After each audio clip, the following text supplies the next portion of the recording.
Many of our favorite foods and drinks can trace their roots back to Mexico. Mezcal producers have been distilling the spirit the same way for centuries. Mexico is also the homeland of avocados and produces twice as many as any other country. Indigenous tribes here even discovered vanilla and cocoa. We head around the world to track some of the most important foods the Latin American country has given us. The fastest growing liquor in America has ancient roots in Mexico. The inner core of an agave plant, also called a piña, is what makes mezcal. It's a liquor like tequila, but distillers cook the piñas for 5 days underground in handcrafted ovens like this one. Entre todos están observando cómo arman ese rompecabezas, ¿no? Some of the people who make mezcal in Mexico have been doing it the same way for centuries. And now more people than ever want to drink it. Mezcal's value increased by 50% in 2021, making it the fastest growing spirit in America. Now, the US market for mezcal is bigger than Mexico's. But even as international popularity grows, some producers are getting squeezed out of the industry. And some can't even call their spirit mezcal anymore. Getting a certification can take up to a year and cost thousands of dollars, and producers say it's getting in the way of long-held traditions. So some, like Graciela Angeles Carreño, now label their bottles distilled agave. Si mezcal es lo que yo hoy día veo que es, no me interesa llamarme mezcal, porque cualquier payaso puede hacer mezcal. We head to Oaxaca, Mexico to see how master mezcaleros harvest, cook, ferment, and distill agave. While mezcal and tequila are both made from agave plants, mezcal actually predates tequila and has a distinct smoky flavor. Mezcal gets its name from the Aztec word mexcali, meaning agave roasted in the oven, but it's nicknamed the elixir of the gods. Because, as the legend goes, in pre-Columbian Mexico, a lightning bolt hit an agave plant, creating mezcal. For most of mezcal's history, it was a drink of the lower class. Que era una bebida de pobres, de campesinos, de gente no educada. Graciela's family has made mezcal in the town of Santa Catarina, Minas since 1898. But unlike her ancestors, she grows her agave, or maguey as it's known locally, from seeds. Es como un cascabel. Y así es como aparecen las semillas. Son plantas de un ciclo largo y que solo podemos aprovechar una vez en su vida.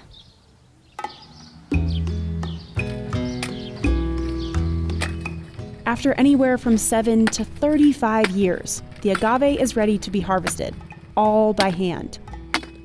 Quizás los expertos lo hacen como en unos 15 minutos. ¿Sale, Goyo? Al ataque. First, they remove the leaves. Then they slice off the thorns on the tip and side of each leaf. Because if those thorns accidentally get under your skin, Graciela's brother says they can migrate, which hurts a lot. Acá, en esta parte de acá tengo muchas enterradas. Se cree en la época prehispánica que esto usaban para un tema de castigo a ladrones. Saponins, the chemicals agave leaves excrete, can also be dangerous. Genera ardor, dolor, o en la piel, pues comezón, y te genera granos. But Edgar says the saponins don't bother him. Yo soy moreno. A las personas de piel blanca les hace más daño que a los morenos. Es la ventaja de ser moreno.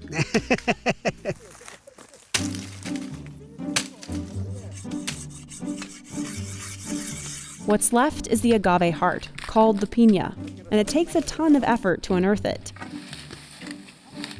Se regresa uno bien cansado, lleno de ronchas, espinado. Piñas can weigh hundreds of pounds.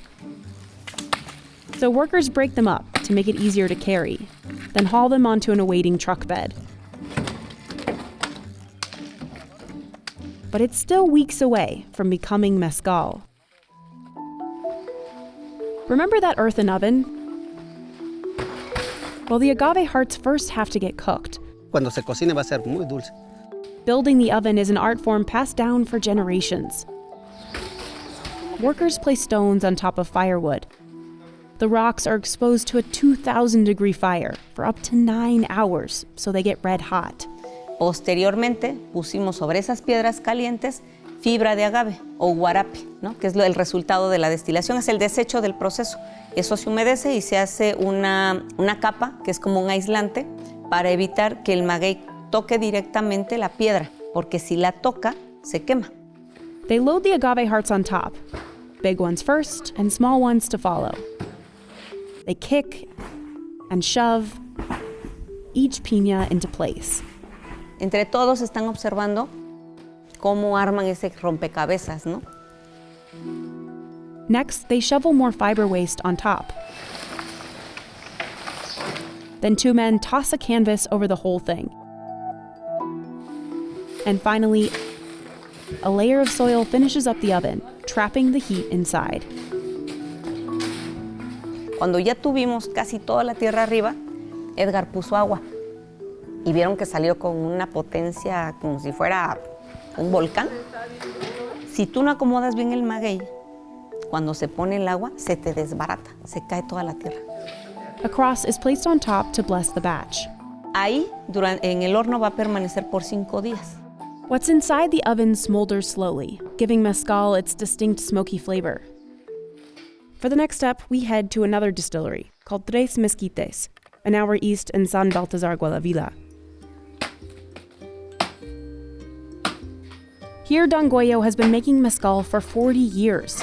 Today, his business pumps out 6,000 liters a year. Siempre le echo 2 copas por la mañana antes del desayuno. He and his team move the cooked agave hearts into this molino, or grinder. To crush the agave, a horse pulls this stone, which weighs a whopping 1,000 pounds. El caballo se llama Satanás. Porque, bueno, ahorita pues el caballo es mansito pues porque él tiene 22 años que está trabajando.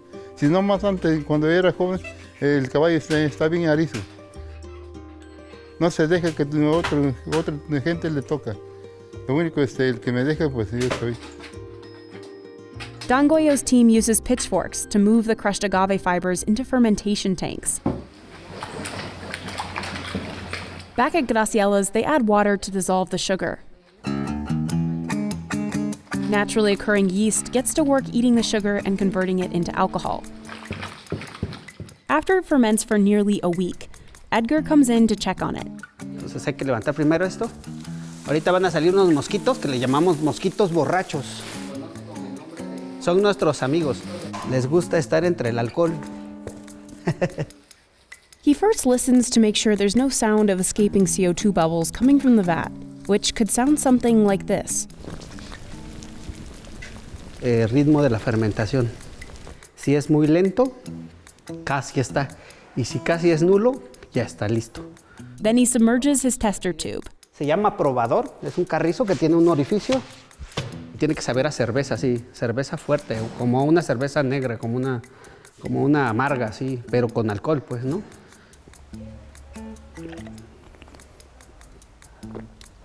No, todavía les va a faltar mucho. Hoy es día miércoles. Yo le calculo que entre el sábado y domingo lo estaríamos destilando. When it's ready to be distilled, workers rake the fibers into the stills and add more water. From each barrel, they get about 100 liters of mezcal. The distilling area is known as the Pulque. As the agave fibers heat up, the alcohol vapor rises.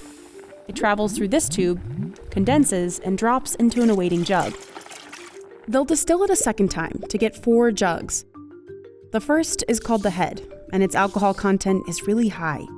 The next jug is known as the body and has a little less alcohol. The third is the tail, with even less. Y lo que envasamos como mezcal es el cuerpo. La cola actualmente la utilizamos para enjuagar nuestras botellas. And finally, the last jug is an acidic residue called enguiche, used to clean the floors. Graciela's team fills 8,000 bottles a year. She sells her brand Real Minero within Mexico and exports it to the US and Europe. But it wasn't until the 2010s that mezcal began seeing interest outside Oaxaca. It popped up in trendy bars in the US and beyond. In response, Mexico's mezcal production jumped 400% in the 6 years leading up to 2020. By then, the US overtook Mexico as the biggest market for mezcal. What was once a poor man's drink had reached global fame. Y es una carrera que no paró ni siquiera en la pandemia, ¿no? Porque en la pandemia pareciera ser que en vez de bajar, aumentó. To standardize and regulate the growing industry, the Mexican government got involved. It started in 1994, when the government established a denominación de origen for mezcal, kind of like how champagne can only come from a specific region in France. It was to protect the traditional process of making mezcal and the place where it's made. Es algo que es muy bueno desde el punto de vista que el consumidor va a tener una certeza de que es un producto que va respaldado. In 1997, the government appointed an organization now called Comarcam to oversee and enforce the rules for certification. Rules like mezcal had to be made from 100% agave in only these 9 states, and it had to have a certain amount of alcohol by volume and methanol. The DO seemed like a great idea to guarantee quality standards across Mexico and keep production inside the country. And at first, even mezcal producers advocated for it. Those new regulations eventually came with a catch. Today, to get certified, producers now have to have time and a lot of money. Mexican lawyer Blanca Salvador says certification can cost anywhere from $375 to $2,500, which is a lot for a small mezcalero like Don Goyo. And the costs don't stop there. Producers have to pay to get their mezcal lab tested and buy all the required equipment. Entonces no tienen a veces el recurso para eso. Entonces si no lo tienen, no van a pasar la prueba de lo que es la certificación. And the whole certification process can take over a year.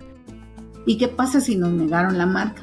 Perdimos 6 u 8 meses en poder tener una marca, y si no tenemos una marca, no podemos nosotros vender el mezcal. For years, going through Comarcam was the only way to get a certification. In 2020, claims of corruption came to light, and the Mexican government fined the organization nearly $50,000 for deceptive and abusive practices, like prioritizing big mezcal companies over small ones. But now, producers fear the DO rules are putting traditions at risk. For one, it's really hard to get a consistent alcohol and methanol content in traditional distilling. So a few large-scale producers have turned to more modern equipment, like steel stills, to guarantee alcohol and methanol. Another concern? Changing name standards for agave, despite generations of indigenous groups using native words for the plant. When Comarcam told Graciela to drop the ancestral name of Quiche on her labels for Mexicano, it was her last straw. So in 2021, she and her family decided to stop certifying their brand, even though their distillation process didn't change. Porque se vuelve un tema burocrático, un tema político.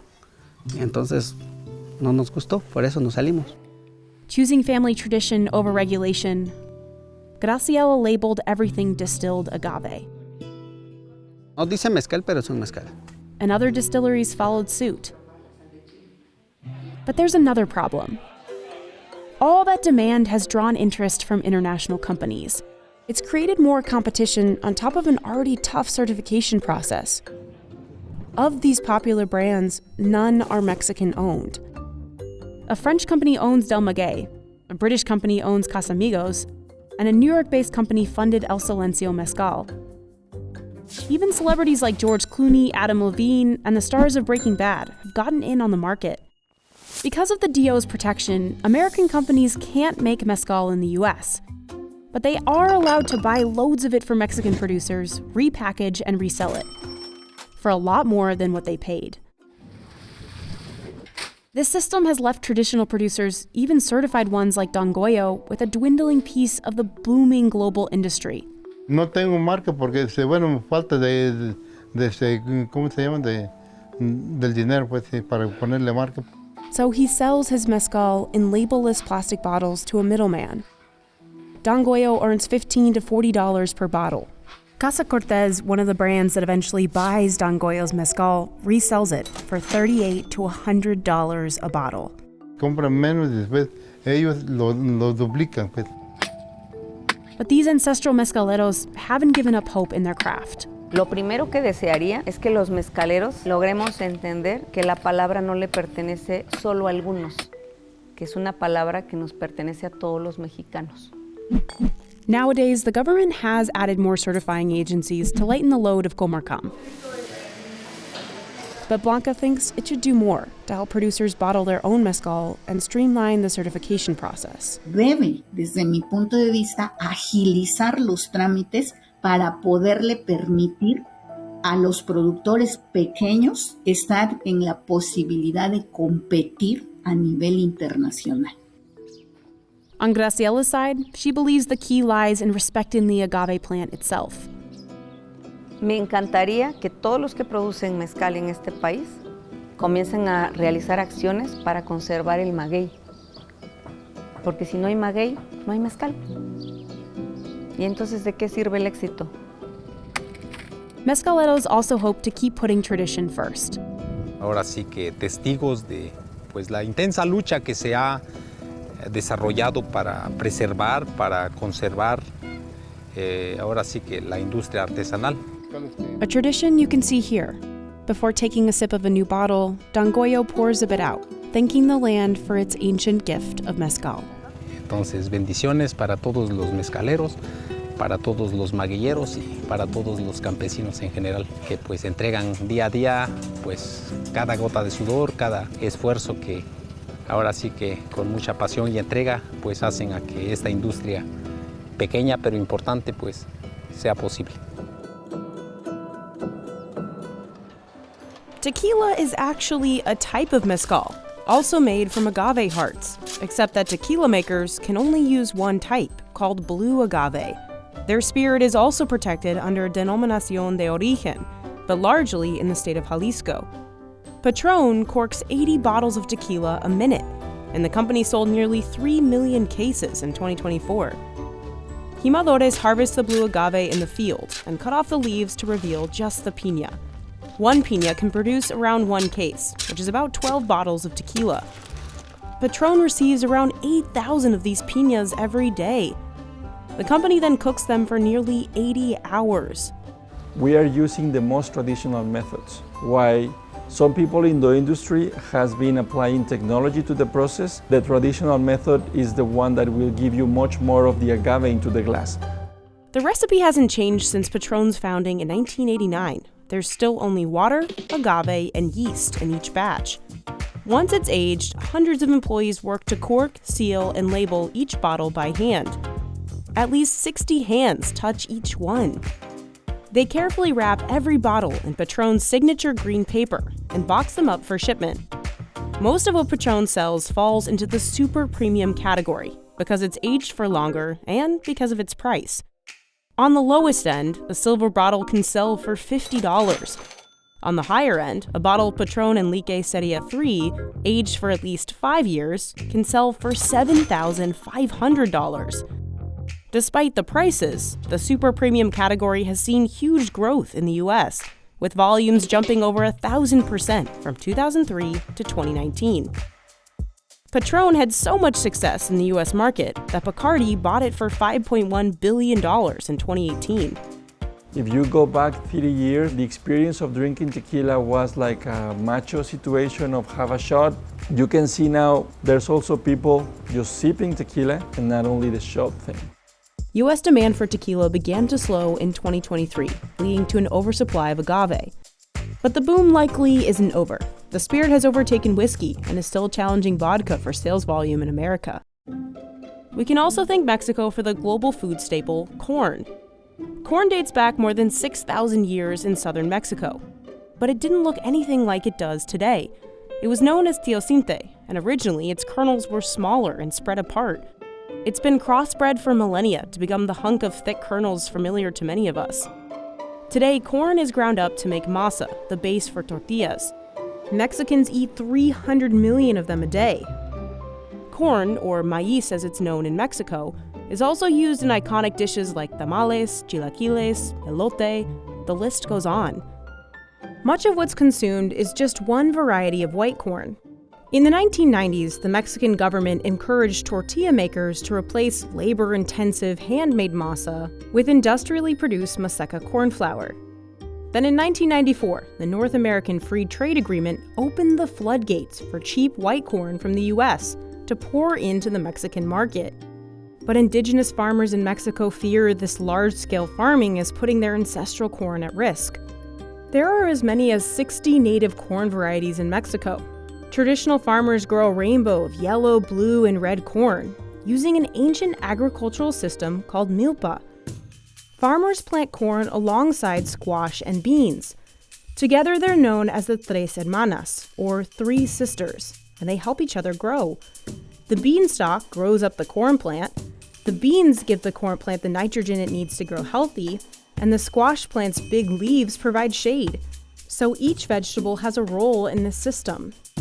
Since native corn is more expensive than white corn, much of the production has died off. But a stronghold of small farmers from Oaxaca to Nebraska is fighting to keep growing ancestral corn. Yeah, this is the milpa mix. El guardián de la semilla es el que vive el proceso de la milpa. El guardián es el que lucha todos los días independientemente de todo lo que ocurre en el mundo para tener vida, y esa es una resistencia. While the rainbow of ancestral Mexican maíz fights for survival, an unlikely corn fungus is gaining global traction. Infected corn can sell for 40 times more than non-moldy ones. Its official name is Huitlacoche. But for years, American farmers called this infection the devil's corn and corn smut, as it relentlessly destroyed crops and farming equipment. Meanwhile, the fungus has been a local delicacy in Mexico since the time of the Aztecs. Muchos dicen que de los dioses, no, pues yo no conocí a los dioses. Yo lo único que les podría decir pues que es un producto dulce. Está dulcecito, suavecito. Now that even Michelin-starred restaurants in the US are serving it, the fungus has been elevated with names like black gold and Mexican truffle. Its export price has doubled in the last 3 years, going from $15 in 2020 to selling for just over $40 a pound today.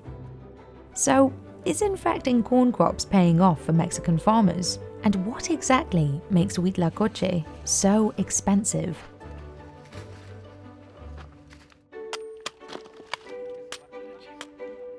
Creo que todos, la primera vez que probamos el huitlacoche, nos quedamos sorprendidos porque no acabas de entender exactamente qué es. Si no está el hongo y no está el maíz. Entonces te estás comiendo las dos cosas. These days, Huitlacoche is most commonly served in quesadillas. Justamente en Oaxaca, muy niña, y fue de una forma muy tradicional, con quesadillas y el famoso quesillo de Oaxaca. Y me sorprendió el color, sobre todo morder una quesadilla y que salga negro de esa quesadilla. Pero bueno, el sabor era sutil, era dulce, aromático. Locals like Lorena have been eating for years what fine diners in the US are just now starting to enjoy. And this new audience has created a business opportunity for Mexican farmers like Emilio and his son Heriberto.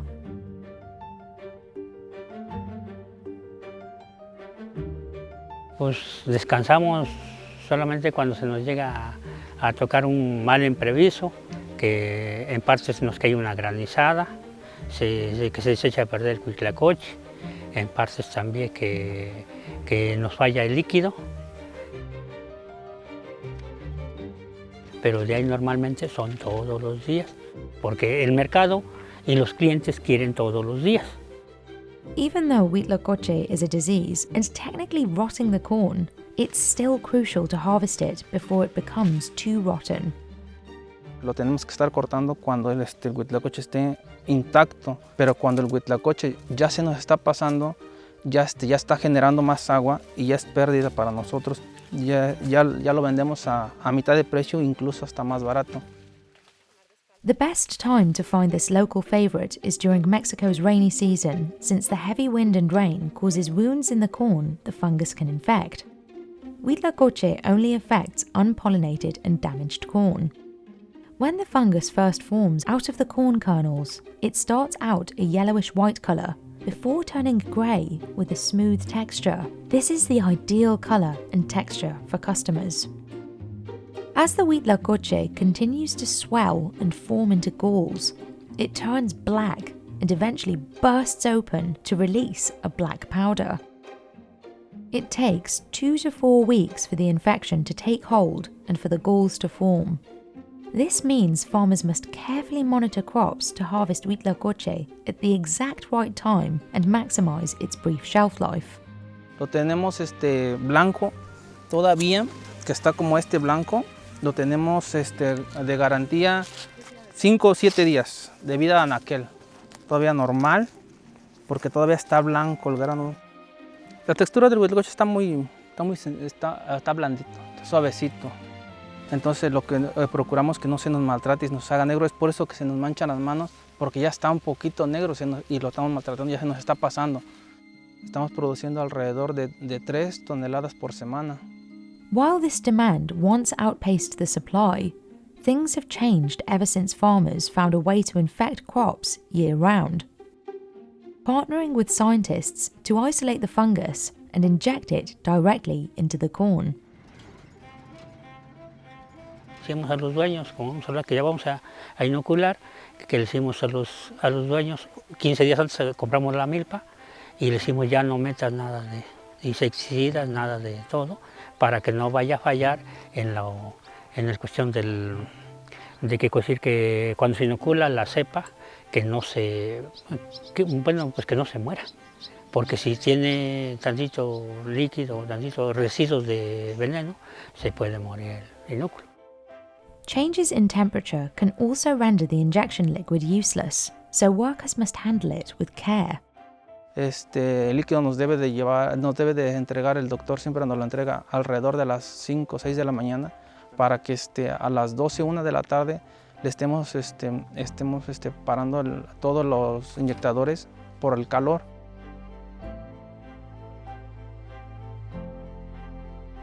Nosotros acá con mi papá y mi hermano, mi cuñado que inyectamos, lo usamos con hieleras portátiles. ¿Para qué? Para que en el momento de que a las 11, 12 a más tardar que estamos inyectando, le metemos hielo para que el proceso que tiene de la hielera, que llevamos el galón a la jeringa que vamos inoculando o inyectando, se calienta tanto con el calor de la planta y el calor corporal. Entonces lo que hacemos es meterle hielo para que siempre esté frío y no se muera el micelio y no se muera todo el inóculo que vamos inyectando, porque lo que queremos es que el calor no nos coma. Si el calor nos llega a comer, el producto se empieza a descomponer tanto el líquido. However, if the liquid gets too cold or freezes, that can also kill the fungi, so balance is key. Heriberto and his father also take measures to protect themselves before entering the cornfields. They wear long sleeves since the prickly hairs on the corn stalks can cause rashes. Y proteger a la planta, sobre todo, como le expliqué, poner cubrebocas y que hasta el momento de que estemos limpiando todo nuestro instrumento de inyección, que esté limpio, que no tenga nada, y cambiar sobre todo las agujas. Cada que vamos a inyectar hay que cambiarlas, porque las agujas son desechables. Igual es como una persona, cuando la inyectan se desecha todo. Así también las agujas se desechan todo el tiempo. En ocasiones andamos trayendo un recipiente o una bolsita, las recolectamos y las tiramos. The most mature plants are injected first, before they can pollinate each other. But injecting the corn is an art, and it doesn't always go perfectly. Aunque sea un experto en inyectar, no se hace al 100% todo completamente. 70-80% de producción, porque no todas las mazorcas se hacen a un 100%. Aquí tenemos pérdida. El error fue un error humano, que el piquete estuvo un poco arriba y no se llegó a poner el piquete hasta adentro. Por eso es que está todo el huitlacoche está en las hojas, porque el líquido quedó de fuera. Y en este sí sacamos a un 100% de calidad y todo. Y en este no, es basura, solamente es para el ganadero. Despite how delicate the injection method is, it still has a significantly higher success rate than waiting for Huitlacoche to form naturally. Without refrigeration, Huitlacoche only stays fresh for 1 or 2 days, and any changes in temperature or humidity can cause it to become increasingly dry. So sending a less mature white-grey Huitlacoche to the market is essential for Emilio and Heriberto if they want to make a profit. While some producers now process Huitlacoche to be canned, which extends its shelf life and, in some instances, lowers its price, fresh Huitlacoche is still the most popular choice since that's what customers prefer. Smaller producers also don't always have the resources to preserve their Huitlacoche via canning.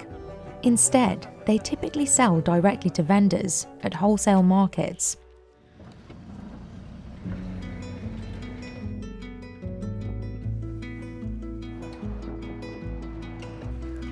Here at the Santa Rita market in Cuautla, depending on the supply, Huitlacoche sells for 20 pesos to 50 pesos a kilo. Que ella sí nos está agarrando de 100 y tantos kilos diarios, es en la mañana. Many of the buyers here are local vendors who cook and sell traditional dishes outside, but also high-end restaurants who serve Huitlacoche in a variety of ways. Nosotros lo conseguimos. La idea es siempre tratar con productores locales. El 75% de la carta está basada en hongos. Es uno de nuestros platillos estrellas, la mazorca de Huitlacoche. También lo usamos en bebidas. Although Huitlacoche has been a local favourite for centuries now, the international culinary world has only just begun to admire it. US farmers considered the fungus a major agricultural problem, with studies from as early as the late 1800s looking into how to eradicate the fungus. Now, Michelin-starred restaurants like Osito in San Francisco are starting to add the fungus to their $295 tasting menu. But for chefs outside of Mexico, getting fresh Huitlacoche is a big challenge, and part of why the price jumps so much once it crosses the border. De ese precio base que el productor vende al primer intermediario, estamos hablando que puede haber una diferencia de hasta el 60 o 70%. In the US, Huitlacoche imported from Mexico has more than doubled in cost, going from $15 to $20 a pound in 2020 to around $40 a pound today. Despite the costs and limited shelf life, many people, particularly chefs, are eager to get their hands on the Mexican truffle. Most of this demand is supplied by the Huitlacoche that is manually infected by humans. Thanks to Martínez Carrera and other scientists, Mexico now produces 1,500 tons of Huitlacoche a year. Most of this supply comes from much bigger farms than Emilio's. O sea que sembramos poquito, nosotros sembramos media hectárea a la semana y ellos siembran 2 hectáreas al día. Pues esos son los que llegan, tapizan de Huitlacoche el mercado. Meanwhile, naturally grown Huitlacoche is getting rarer and rarer. The rise of hybrid crops, as well as pesticides, has made it significantly harder for the fungus to take hold naturally. Originalmente, el precio que tenía el Huitlacoche, digamos, el siglo pasado, en los años 50, era muy alto. ¿Por qué? Porque los campesinos lo que hacían era, buscaban en las plantaciones de maíz las plantas que naturalmente se infectaban de Huitlacoche, y la demanda era muy grande y los costos eran muy altos. Today, the prices are actually going down. While injected crops have made it easier for large-scale producers to meet the international demand, they've also made the corn more accessible to locals and created a more competitive market.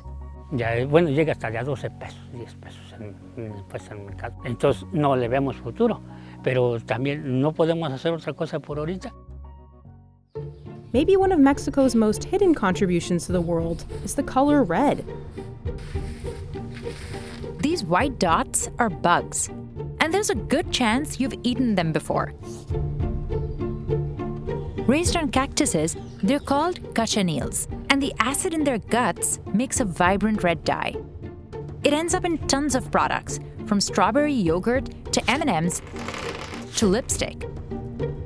Indigenous people across Latin America traded it for thousands of years. And in the 17th century, it was Mexico's second most valuable export, behind silver. It can be found on the walls of archaeological sites, in priceless paintings, and in the robes of kings. Synthetic dyes and pressure from animal rights activists have pushed some Mexican farms to abandon production altogether. And cultivation of cochineals has been disappearing. It's a shame because it's the most powerful, brilliant red dye in existence. This will be the last time Inés Carmona de Gante farms cochineals on her land. Hicimos todo lo que se pudo. Others, like Catalina Yolanda Lopez, say they'll do everything they can to keep their production going. Valorábamos, digamos, la grana cochinilla como un tesoro que nos dejaron nuestros antepasados y que teníamos que lograr que sobreviviera. But Catalina doesn't know how much longer her family can keep this ancient tradition alive.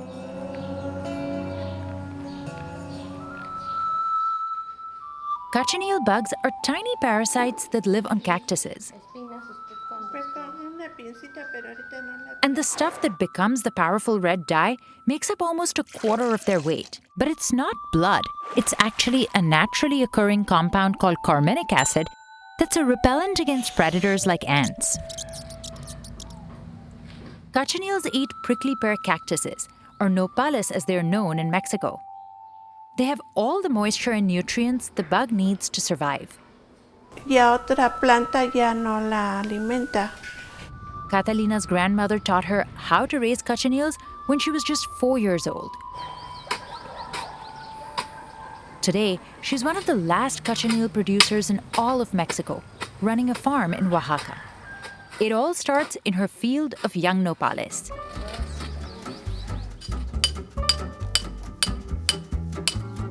These baby cactuses are cuttings of older ones. Un nopal podemos sacar fracciones y multiplicarlo. Cada penca de abajo desarrolla dos, como si fueran conejitos, aquí vemos. Farmers have to wear gloves to protect against the cactus's needles as they cut off the paddles. Espinitas de 3 milímetros que se entierran en la piel y que son muy dolorosas. En el cuerpo a veces se me llegan a encajar y como no los puedo buscar, pues se me quedan ahí, que ya parezco nopal.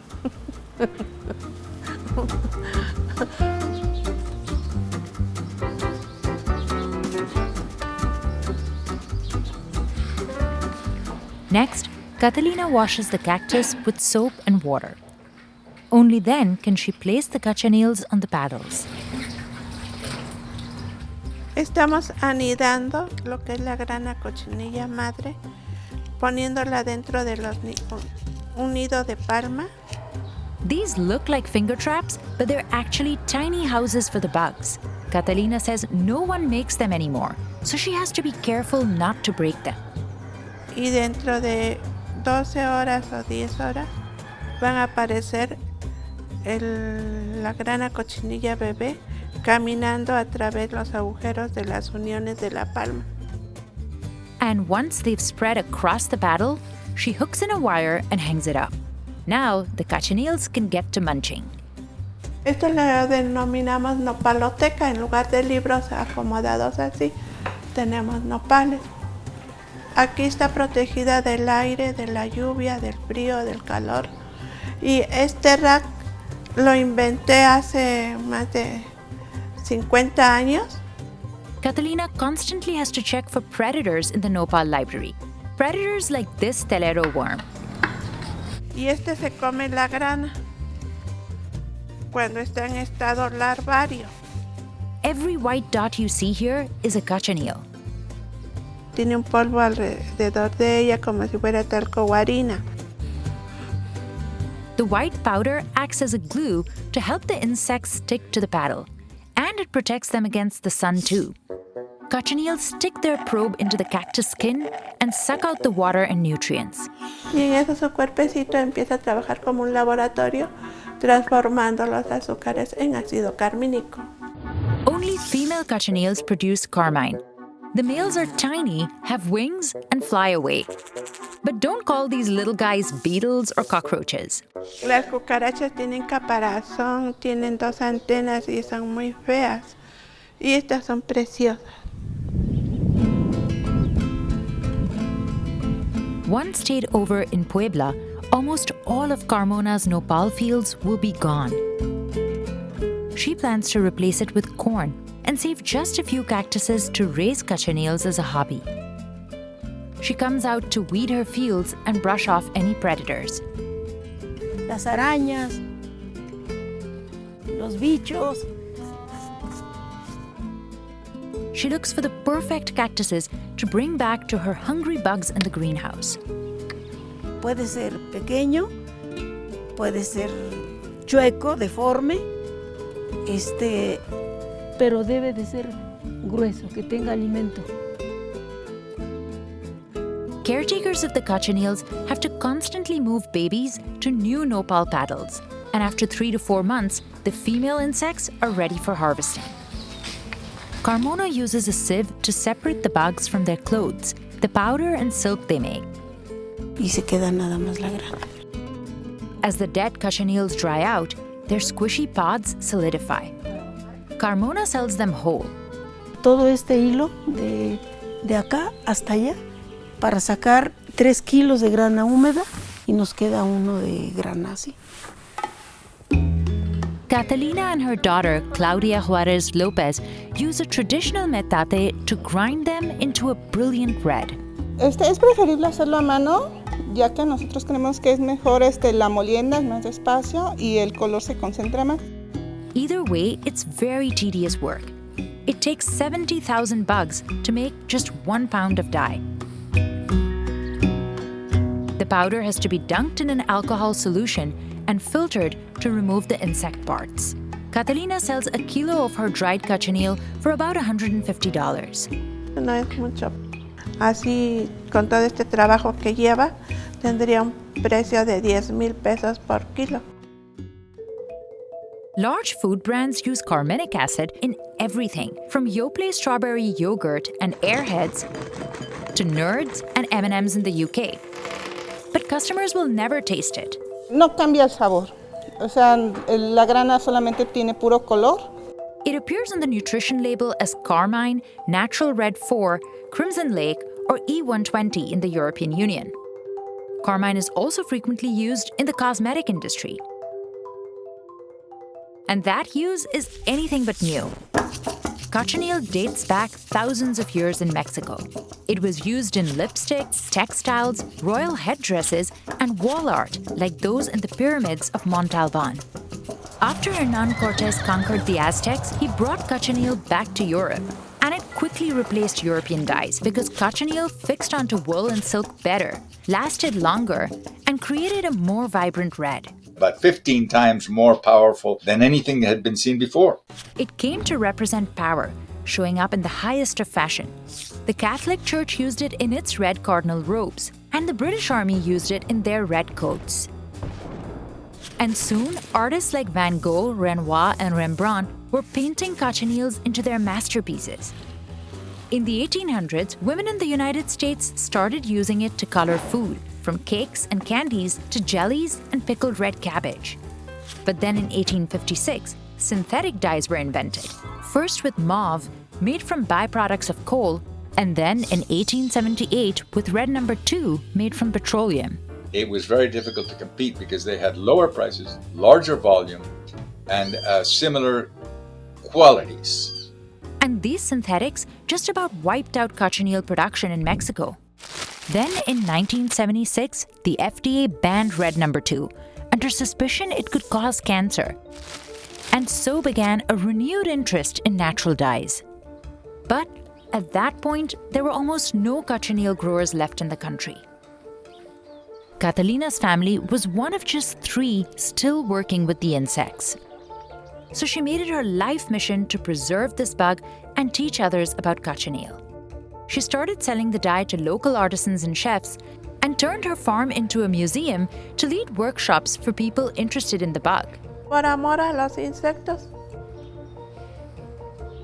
Creo que nuestro corazón está con los insectos, nuestra vida está con los insectos. But much of Catalina's work has been reversed in the last 2 decades. Brands like the liqueur Campari and Starbucks stopped using carmine due to pressure from vegetarian customers. The pandemic was another blow. Orders stopped completely for Carmona. And that's when she decided to stop cochineal production. Se viene la pandemia y se acabó todo. Last year, she produced 400 kilos of the bug. This year, she expects just 50 kilos. En 2 meses desaparece el espacio. She switched this entire greenhouse to tomatoes. Pues sí necesito algo que me genere dinero. So can Mexican producers save their cochineal? The answer could lie with Peru. The government started investing in cochineal farming in the 1990s to help boost employment in rural parts of the country. And now Peru dominates more than 80% of the market. American-based liqueur brands have started using it again in place of synthetic dyes. It was even the inspiration for Pantone's Color of the Year. And there's growing demand across the globe. But Peru has some advantages. The country produces a wild kind of cochineal that grows outdoors without much farmer involvement, so it's cheaper. And while Mexican domesticated cochineal have more carminic acid, they also need to be grown indoors to protect from parasites. To be able to deliver large-scale orders from international buyers, farmers like Catalina would have to build more greenhouses and hire labor. But that's too expensive. Catalina had to turn down 2 letters of interest from English buyers because she simply couldn't produce the amount of dye they needed. Experts say investments from the Mexican government could help farmers. To provide basically seed money to Oaxaca peasant women. In the meantime, Catalina hopes to keep educating every visitor who stops by her farm. Creo que hay oportunidad para que esta cultura renazca. Just like she taught her daughter Claudia, who's won awards for her work with the bug. Sin el apoyo pues de los hijos, a lo mejor se hubiera ya perdido este trabajo que viene desarrollando mi mamá. But until investments or customers come, some cochineals will be lost. And Catalina will be here, caring for her bunny cactuses and tiny little bugs. Y mantener vivo esta especie, que creemos que es un legado cultural del México antiguo. Now for a food practically synonymous with Mexico, the avocado. Experts believe avocados originated in what is now Puebla, Mexico, as far back as 10,000 years ago. In 500 BC, the Aztecs named the fruit aguacate, which translates to testicle, because of its unique shape and their belief that avocados were an aphrodisiac. When Spanish conquistadors swept through Mexico in the 16th century, they renamed it aguacate. The farming of aguacate developed over the next few hundred years, expanding to Central America and South America. But the commercialization of it didn't happen in the US until the early 1900s. Initial marketing of avocados portrayed it as a delicacy for the wealthy, like this ad in The New Yorker from 1920 that declared them the aristocrats of salad fruit. A group of California growers believed the name aguacate was hard to pronounce for the mass market. So in 1915, they began promoting the word avocado, and they scaled up production. Here's a picture of Babe Ruth signing an avocado. By 1997, the US lifted an 83-year ban on avocados from Mexico. As that Mexican supply became much more prevalent and available, retailers got behind marketing and selling avocados. Food service providers, restaurants started putting it as permanent parts of their menus. And demand started to boom because the inconsistent supply chains before were now consistent. The fruit has seen a meteoric rise since. Americans went from eating a little more than a pound of avocados in 1994 to 7 pounds in 2018. Touted as a superfood for its healthy fats, the avocado soon became the trendy poster child for millennial healthy eating. Imports from Mexico exploded. In 2021, the U.S. imported 2.68 billion pounds, a record high. Today, Mexico is the biggest producer in the world, supplying nearly 90% of the avocados in the U.S. Most of the fresh Hass avocados sold are grown in the state of Michoacan. 1 in 5 people here work in the avocado industry, but the soaring demand has attracted cartels. The criminal groups have stolen truckloads of avocados from farmers. They've also imposed a tax on farms, saying it's for their own protection, and have even started farming avocados themselves. This footage was filmed in 2021 with one group of farmers who had taken up arms to defend their crops. They said their group, Pueblos Unidos, was a self-defense force. Lo poco que tenía uno ahorrado, lo invertí uno en comprar armas, pues no nos queda de otra. The Pueblos Unidos set up more than 50 roadblocks across 4 towns in the state of Michoacan. At checkpoints, farmers searched cars for weapons. They patrolled an area about half the size of the U.S. state of Phoenix to keep the cartels out. La mera verdad, si se terminara todo esto, no sabríamos qué sería de nosotros. Volverían las extorsiones, las desapariciones, y pues estamos luchando más que nada por nuestros hijos y por nuestras familias. Since this interview was filmed, authorities have linked the Pueblos Unidos with organized crime and carried out a series of arrests. Mexican media now report that according to the Michoacan State Security Services, the group has now been dismantled. But cartel control of avocados has continued. They've attacked and extorted shipping and packing facilities as well. This one in a town called Tancítaro had been spared from attacks as of 2021. Managers said locals here pay private security forces to keep the town and the packing plant safe. About 400 workers process over 1 million avocados a day. The business is so lucrative that even the deadly violence hasn't stopped other newcomers from trying to break in, even though the best land is already taken. Eduardo Montero and his partners are growing avocado trees on the side of a mountain that is rocky and exposed. Pero aquí podemos ver en lo que es la ramita de la flor el golpe del granizo. Still, his family is well aware of how to deal with cartels. Nos ha tocado de que nos cobran piso. Simplemente somos agricultores y nos cobran piso. Llegan que por protección. If Eduardo can make it work, though, a 76-acre farm like this could bring in more than $200,000 in revenue at each harvest, with multiple harvests every year. He could probably expect to pay about $68,000 in protection tax. Meanwhile, the world's love affair with avocados is expected to keep on growing. While Mexico's avocados have more recently gained popularity abroad, its cacao went global centuries ago. Drinking cacao can be traced back to at least 1100 BC in Mesoamerica. It likely originated with the first civilization there, the Olmecs, and became a revered beverage among the Maya and the Aztecs. Cacao beans were one of the most important commodities in the region for centuries. At one point, people exchanged them as currency. The plant had medicinal uses too. The Spanish brought cacao back to Europe when colonizing the Americas in the 16th century. Soon, Spain and Portugal monopolized cacao, controlling production and trade from their colonies in Latin America and the Gulf of Guinea. Europe's elite were the biggest customers. The crop arrived in what's now Ghana in 1876, around the same time the British declared the southern region a colony and began invading north. Locals owned and ran all the small farms, but the raw product was exclusively exported to Europe.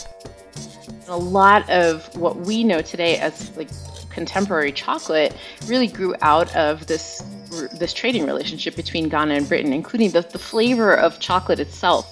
Today, Ghana and Ivory Coast grow over 60% of the world's cacao, pronounced as cocoa in West Africa. Every October, farmers like Joseph Batsa and his family begin harvesting the yellow pods.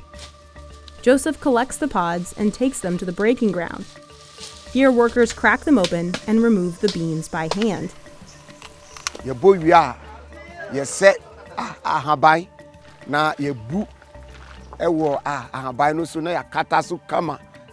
Joseph then dries the beans for another week. He sells them to processing companies like Niche. It roasts the beans and grinds them into a cocoa mass, which is then sent to be combined with milk and sugar. Ghana and Ivory Coast sell to all the big chocolate companies, including Hershey's, Mars, and Nestle. They process the beans abroad, mostly in Europe and North America. Today, the global chocolate market is estimated to be worth hundreds of billions of dollars. But Mexico, where the cacao craze started, grows less than 1% of the world's cocoa. Mexico's chocolate industry crashed because of fatigued land, plant disease, and farmers switching to more valuable crops. Today in Central America, indigenous producers of cacao are trying to save the ancient traditions of drinking it pure. For Isaias Mendoza of Guatemala, the sacred plant is a connection to his Mayan heritage. Today, he incorporates cacao into this Mayan fire ceremony. He and his wife lead prayers and set up an altar around a cacao tree. They give offerings like flowers and candles for the Mayan spirits. So we're going to call the spirit of cacao, the spirit of these lands. In his factory just up the road, he produces and sells about 185 blocks of ground cacao per month under the brand Lava Love. Customers use it to make chocolate drinks at home. Another product the Spanish brought from Mexico to Africa, vanilla. Vanilla is the world's second most expensive spice. Valeurany vanille izay hitantsika eto amin'ity toeran'ity androany dia manodidina ny 2,380,000 euro. The reason it's so expensive is that most of it isn't grown in its native Mexico. The East African island of Madagascar produces roughly 80% of the global supply. Inside each vanilla pod are the seeds and oils used in popular desserts. Vanilla is an orchid that grows on a vine. Hitantsika eto zay ny fandehan'ny vahotry tahony lavany. Izy zany mandady mirorogno ambany. And it grows best in this rainforest environment, where there's plenty of rain and sunlight. But vanilla isn't native to Madagascar. It's actually from 10,000 miles away, in Central and South America. Indigenous groups like the Totonacs and later the Aztecs cultivated native vanilla for centuries, thanks to this insect. Orchid bees are needed to pollinate a vanilla's flower, allowing a fruit, or that pod, to grow. After Hernán Cortés conquered the Aztecs, he brought vanilla back to Spain in the 1520s. It became popular across Europe in desserts like ice cream, creme brulee, and sweetmeats, which Queen Elizabeth I loved. Except the Spanish still controlled the trade. So, hoping to get in on the market, other European countries tried cultivating vanilla on their own, but they didn't have that bee. So their vanilla vines wouldn't produce any fruit. Then in 1841, on the French-controlled island of Reunion, a 12-year-old boy figured out an answer. Edmund Albius discovered that the orchid could pollinate itself if he moved aside the membrane separating the male and female parts. Albius was born into slavery, but even after he was freed in 1848, he never made money off his discovery and died in poverty 32 years later. France took Albius's work and started growing vanilla on the French-ruled island right next door, Madagascar. It thrived here because the growing conditions were perfect. Today, in towns like Razafin Salamas, almost everyone works in the vanilla industry. And they still hand-pollinate every orchid, just like Albius did nearly 200 years ago. Each flower blooms for just one day a year. Izy kofa haniry asa fleran'ny lavany, dia tsy maintsy fatsika ohatran'izao zany ampiasaigna andeha haniriagna fleran'ny lavany. Raha atao meky zany fleur po mety ho simba. Tsy atao mafy izay. Vita zany ny fleur igny. It takes about 9 months for a pod to grow. Farmers have to move quickly because the pods start fermenting immediately once they're picked. They pack the vanilla pods in 40-pound bags and haul the loads for miles along dirt roads to the market.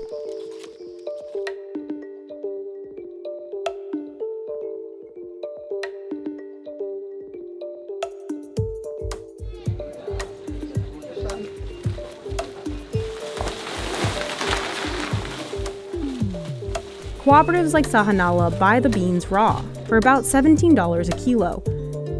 At processing facilities like this one, hundreds of workers sort the beans by quality and size. Next, they wash each bean to remove any impurities.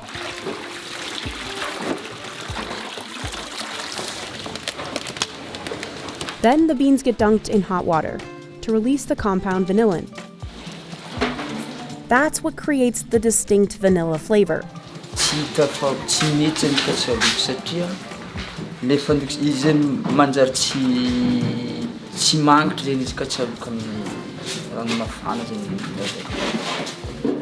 The beans need less than a minute, depending on how ripe they are.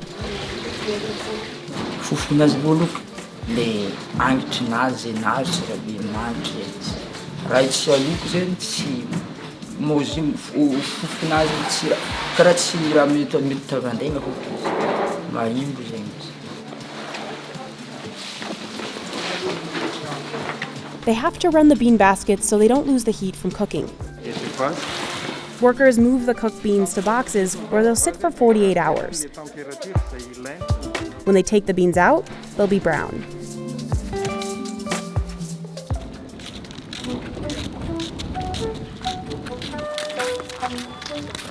Eto aorianako eto zany dia misy an'ireo ankizy izay mitatitra lavany izay handeha ho atapy ny masoandro. Atapy ny vanille mba hahatonga ny humidité anazy mihena, hahatonga ny goût stable, ary ihany koa mba hahatonga ny hanitra ny lavany hivoaka tsara. There, the beans will stay for 15 to 30 days, depending on the moisture inside. In the packaging room, they massage the beans to release the oils and the vanilla fragrance. Careful not to damage the beans, they group the pods in bunches. Workers then weigh the boxes and package them for shipping. Soit elle est vendue en goût, soit elle est extraite, parce qu'aux États-Unis, la demande est très grande pour tout ce qui est pâtisserie. In 2021, Madagascar made over $600 million from vanilla. Mexico, on the other hand, earned just over $600,000 from the crop. Rainforest destruction, tropical storms, and organized crime have all tanked Mexico's vanilla industry. Today, some experts say Mexico produces more synthetic vanilla than the real stuff. But there are small pockets of Mexican farmers fighting to keep their ancestral vanilla alive, like the Eco Park Xanaf. Vamos a ir a ver el vainillal cómo lo recolectaban naturalmente, no se cultivaba. Aquí están creciendo dos vainillas, ya están polinizadas. Aquí hay dos factores que nos ayudan, una la abeja, otro el clima. Most of the farmers left are part of the Teutonic indigenous group. Yo aquí no hago nada, todo lo hace la naturaleza. Simplemente yo recolecto. And here, they don't have to pollinate the vanilla orchids by hand, because they still have the native metallic bee to do it. Pero es una abeja muy pequeña, por eso no producen mucha miel. These producers are mostly in the Mexican state of Veracruz, which has a denominación de origen for vanilla, just like Jalisco does for tequila. Mexico also exports $56 million worth of pitaya, a type of dragon fruit, to the US. Braving 30-foot-high cacti, sharp spines and sweltering heat is the only way to reach this incredibly sweet and juicy fruit. The pitaya is a type of dragon fruit. Once it is picked, time is of the essence. After 24 hours, the fruit begins to lose its flavour and texture. This makes getting pitaya to customers incredibly difficult and pushes the price higher depending on where you live. In Guadalajara, Mexico, a batch of 4,000 pitayas can sell for over $7,400. Getting your hands on some in the US can cost up to $22 for a bucket of 5 fruits. So what makes this fruit worth the painstaking task? Pitayas grow on cacti, just like prickly pear and dragon fruit. They are often confused with dragon fruit because of the similarity of their names, pitaya and pitahaya. But unlike dragon fruit or prickly pears, which grow all over the world, pitaya can only be found in Mexico and some parts of the US. In the Mexican state of Jalisco, these spiky fruits become a major driver of the local economy when they're in season. Lo que pasa es que la pitaya tiene mejor sabor, más color y es más dulce, pues. Como la tuna pone que sea tuna, pero no es el mismo sabor que la pitaya. Y la pitaya, como dice, es un manjar de los dioses aquí, porque pues la fruta pues es muy buena, pues todo el mundo la consume, porque tiene mucha fibra, muchas proteínas, muchas pues vitaminas y todo eso. Trinidad has been working with pitayas for 15 years. He started as a picker and now runs a wholesale and retail business. Empecé desde abajo, desde cero, con mi canasto en el lomo vendiendo por las calles, así empecé el negocio. He usually harvests the fruit during the night time and into the early hours of the morning. Pitayas grow on a type of cactus called the organ pipe cactus. These cacti can grow up to 30 feet tall. To grab a pitaya at the top of the plant, Trinidad uses a long reed fitted with spikes. Ya está buena, mira. Es chiquita blanca.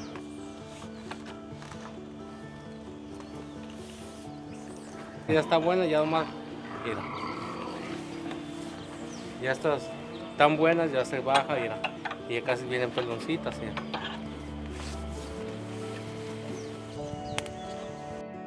El sabor viene siendo dulce, a media pitaya arenosita, muy sabrosa, de que puede estar recién cortada ahorita, ¿verdad? Pitayas are available for a very short window. The season usually starts around mid-April and lasts 60 to 70 days, with the first summer rains dictating the end of the season. Unlike dragon fruit or prickly pears, pitayas grow in much smaller numbers. In general, an organ pipe cactus can give 1 fruit per day, or 60 pitayas, for the whole season. To start bearing fruit sparingly, the cactus needs at least 8 years. To reach full maturity, it needs 15. In comparison, at full maturity, a dragon fruit cactus can give 3 waves of fruit per season, of 100 fruits each. Hay árboles, pues, pitayas como estos, tú de perdida tienen 70, 80 años. Once the fruit is off the cactus, that's when the race begins. Pitayas are made up of 85% water and are very perishable. They can only last 24 hours before losing texture and flavour.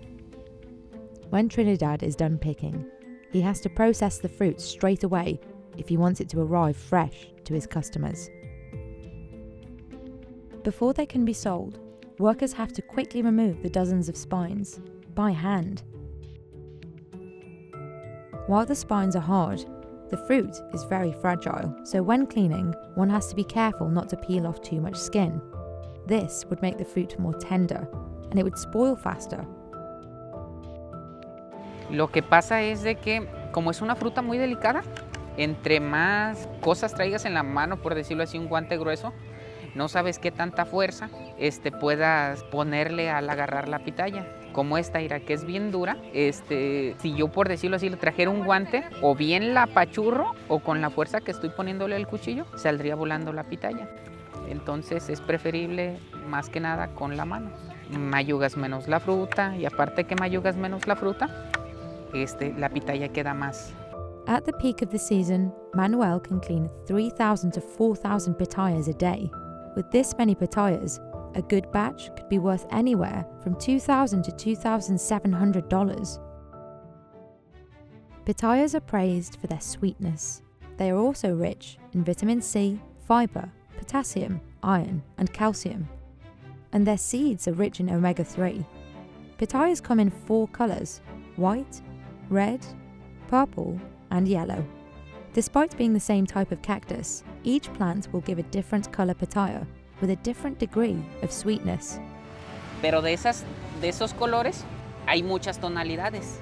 Hay varias amarillas, varias rojas, varias blancas. Y esta es la amarilla que te decía, mira. Esta es blanca, mira. Esta nosotros la conocemos como la gotita de miel. Esta pitaya que estoy pelando, mucha gente la conoce como las pitayas de los pillos, que vienen siendo mis abuelos. Son muy diferentes. Because they spoil so quickly, there are a few ways that pitayas get distributed, each way determining the price. Manuel sells them at a stand that he has operated with his wife for the last 7 years. Haz de cuenta que se manejan por canastos, y llegamos a tener hasta como 20, 25 canastos en temporada alta, cuando hay bastante. Que te comes una y ahí está la espinita con la de que, déjame como la otra, déjame como la otra. A mí como vendedor me ha tocado conocer personas que parados aquí en mi puesto se han comido 50, 60 pitayas, de un tamaño no muy grande, claro, ¿verdad? Market stands like Manuel's are usually run by local families, but pitayas are not just sold at local markets. You can find Trinidad on the Colima-Guadalajara highway at the 49-kilometer mark, where he sells his pitayas from a roadside stand. Pitayas are cheapest when they're sold locally. In Mexico, the final price varies on the size of the fruit, but also on location. A batch of 4,000 high-quality pitayas that could be worth up to $2,700 in a local market could fetch over $7,400 for the extra hassle it took to rush them to the city. Andres runs a pitaya delivery company with his brother, Juan Pablo. They buy pitayas from wholesalers like Trinidad and Manuel and distribute them to customers in Guadalajara, the capital of Jalisco, and the only place, apart from small towns, where pitayas are readily available.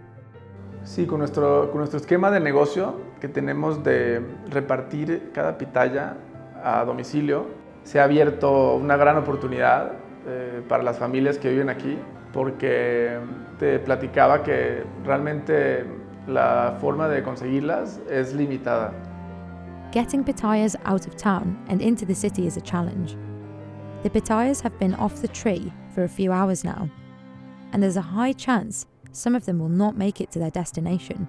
Es muy complicado también el tema de la logística porque tienes que cuidar mucho el producto, ¿no? Porque si lo andas paseando también se anda haciendo aguados, se anda haciendo pues, todos esos temas que pasa de la pitaya, ¿no? Entonces también tienes que cuidar que a un repartidor no lo mandes a tantos lados porque pues, va a andar paseándose y con el sol y así. Entonces es muy común que cuando nosotros compramos la pitaya, a la hora de repartirla y así, tenemos un cierto porcentaje de merma.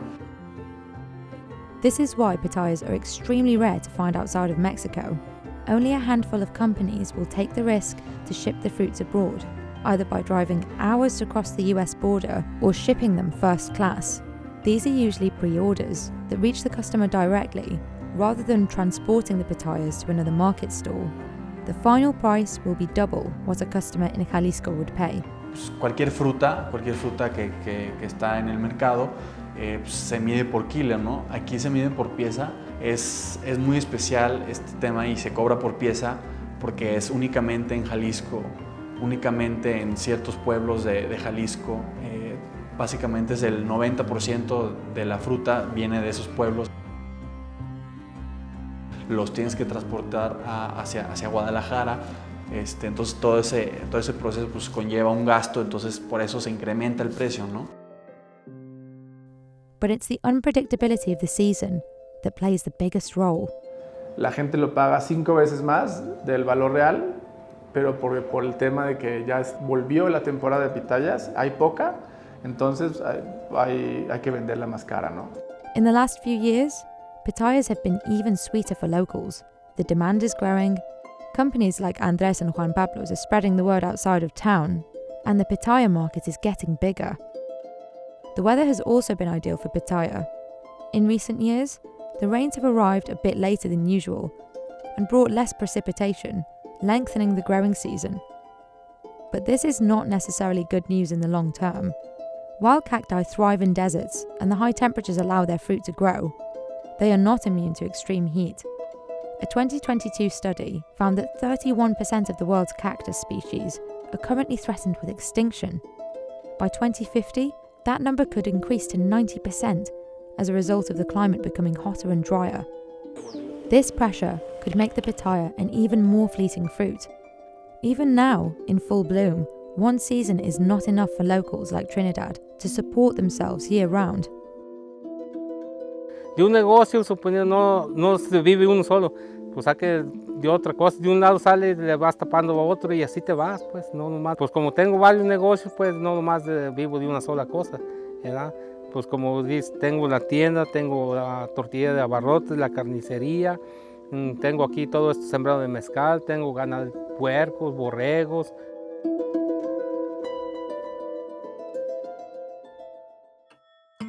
While salt isn't unique to Mexico, this coarse, hand-harvested kind is. Indigenous people have been harvesting salt by hand in this part of Mexico for over 2,000 years. But today, half of these salt pools are abandoned. Unlike table salt, this artisanal variety is unrefined and made in small batches. But the work pays little, and many producers can't afford to carry on the tradition. Those who do remain often work alone, in a last effort to save this piece of their heritage. O sea, el que quiere el lugar, yo creo que se podría morir, ¿no? De que le quitaran su trabajo. Juan Diego Hernández Cortez works on his land 7 days a week, all by himself. No es redituable como tal, o sea, como para contratar a alguien, ¿no? Como para traer a algún ayudante. The mountains here were once under a sea, so they're full of salt deposits. When it rains, water carries that salt down to these natural wells. Then Juan collects it. Cada pozo tiene diferente concentración, no todos tienen la misma salinidad. Juan carries about 40 pounds of salt water over the rocky hills, barefoot for better traction. He fills one of the man-made pools and cleans another to prepare for the filtration process. Then he pushes all the water into the cleaned pool.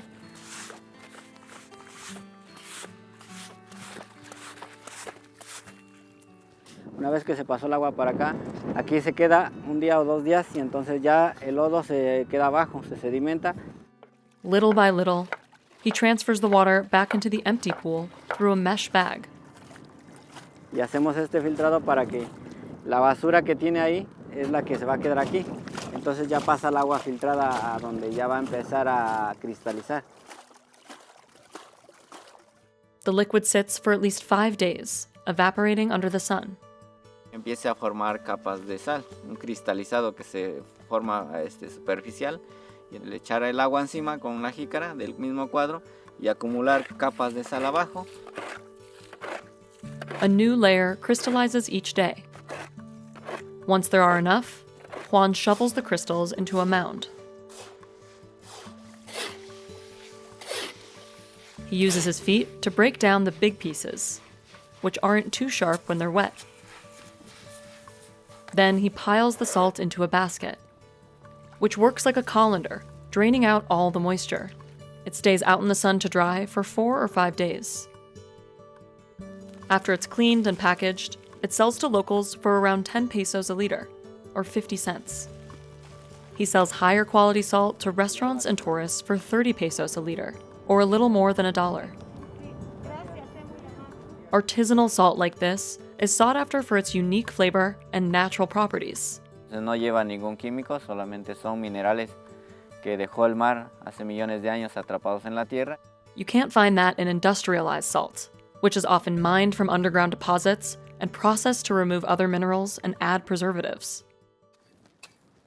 Juan makes salt for cattle to eat too. It's drier and more bitter than human salt. It also requires extra mixing and grinding, using a stick made from an agave plant.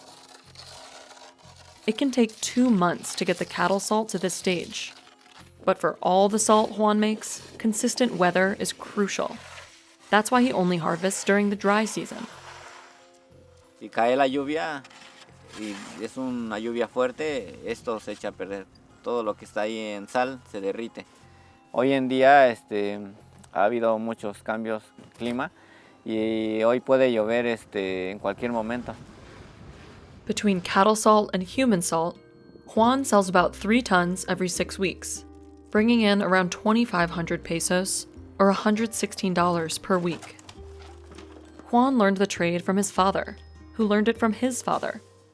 He's been spending long days here since he was just about 6 years old. Incluso en algún momento, como yo era pequeño, yo le decía a mi papá, ¿ya nos vamos? Y mi papá decía, no, todavía no, hasta que cante el grillo. Si lo quiero mucho porque es herencia y porque he estado toda la vida aquí. Entonces para mí sería todo, ¿no? Zapotitlan is located in Puebla, and it was engulfed in a sea 50 million years ago. That sea left behind salt deposits that indigenous people started harvesting at least 2,000 years ago by heating salt water in clay pots. By the 16th century, solar evaporation became the more efficient and widely used approach. Salt production boomed along with Zapotitlan's economy toward the end of the 19th century, when travelers would pass through town along part of the historic trail El Camino Real. But after the Mexican Revolution in the early 1900s, the indigenous people of Zapotitlan lost half of their land. Plus, many young workers who went to fight never returned. Today, around 60 salt producers are left, and at 41 years old, Juan is one of the youngest. He says nowadays, Zapotitlan salt is underappreciated. No la conoce y no lo valora, no lo paga, pues como debería de ser. Y para nosotros como productores, no es redituable, ¿no? Many property owners can't afford to maintain the salt pools, and local indigenous laws prevent them from selling to anyone outside the community. So half the land sits unused. Si se dan cuenta, igual mucho del lugar o de lo que es cada salina, se ven muchas como ruinas, no alcanza para vivir de esto y menos para reconstruir, ¿no? O reparar esta estructura, ya que todo es muy caro. Many in the community have left to look for other work. Pues no es tan fácil, ¿no? Trabajar aquí para en algún momento tener familia, pues nos vive uno de esto, ¿no? Entonces, si hablamos de la comunidad, es pequeña, más o menos 3,000 habitantes, pero alrededor de 1,000 jóvenes están en el extranjero.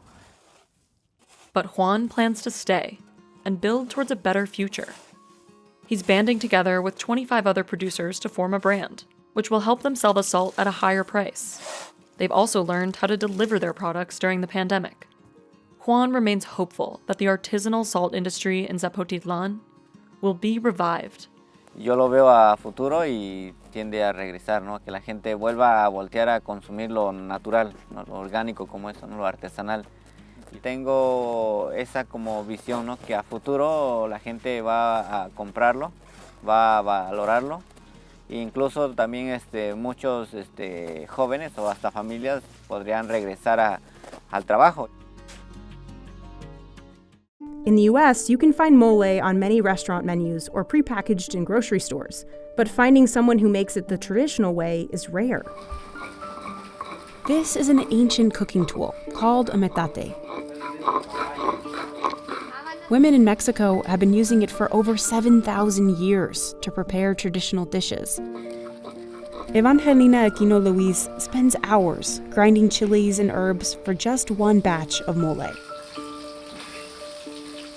Mole is a thick, rich sauce that comes in many variations, contains dozens of ingredients, and can take days to cook. It's also one of the most popular dishes in Evangelina's restaurant, La Cocina Nana Vira. Today, she's preparing a rare kind of mole called chichilo. But it's not on the menu because she only makes it for people who are in mourning. No me gustaba hacer chichilo porque enterré a seres queridos. Sí da tristeza hacerlo. Evangelina has dedicated her life to preserving these kinds of traditions and methods. But over the years, she's watched cooks swap metates for blenders and even turned to packaged sauces from the supermarket. We visited Oaxaca, known as the land of the 7 moles, to see how the ancient ways of preparing this classic Mexican dish are still standing.